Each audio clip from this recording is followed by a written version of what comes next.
C'est ce samedi 26 avril 2025 que l'Observatoire national pour la gouvernance a fait sa sortie officielle au centre-ville. Une sortie qui s'est ouverte avec le discours de bienvenue du vice-président de l'Observatoire. Je souhaite la bienvenue à tous les commissaires observateurs réunis ici pour cette grande rencontre. Votre présence massive témoigne de votre engagement sincère à servir notre pays en œuvrant pour une gouvernance fondée sur l'éthique, la responsabilité et la transparence. Puis celui du secrétaire général qui a présenté l'Observatoire, son rôle et ses missions. C'est tout simplement une organisation non gouvernementale régie par la loi numéro 35/62 du 10 décembre 1962 relative aux associations en République gabonaise. Elle fait l'objet d'un dépôt au journal officiel en vue de sa publication. Aussi, elle envisage d'entreprendre, après son enregistrement, des démarches pour l'obtention du statut d'association reconnue d'utilité publique.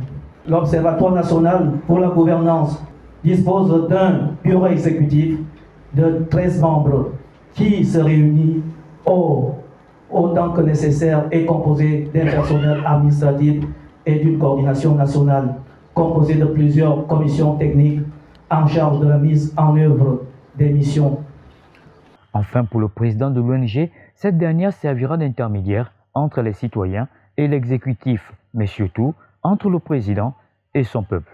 Notre rôle premier sera de regarder et de veiller à ce que la politique, donc le projet de société du président élu aujourd'hui, devienne un programme de développement citoyen.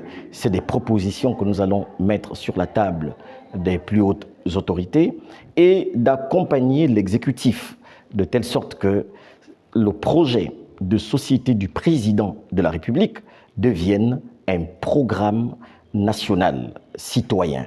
Donc nous allons travailler avec des propositions concrètes pour faire en sorte que toutes les décisions qui sortent du président de la République, sinon des décisions présidentielles, soient exécutées par l'exécutif qui est le gouvernement. C'est dans cette optique que l'Observatoire national pour la gouvernance se lance pour accompagner le président afin d'éviter de tomber dans les mêmes erreurs du passé. Voilà qui mérite d'être encouragé, car longtemps dans notre pays, la mauvaise gouvernance a souvent été un fait imputé au président seul, alors que d'autres acteurs restent tapis dans l'ombre et l'Observatoire se chargera désormais de veiller sur la matérialisation du programme de société du chef de l'État.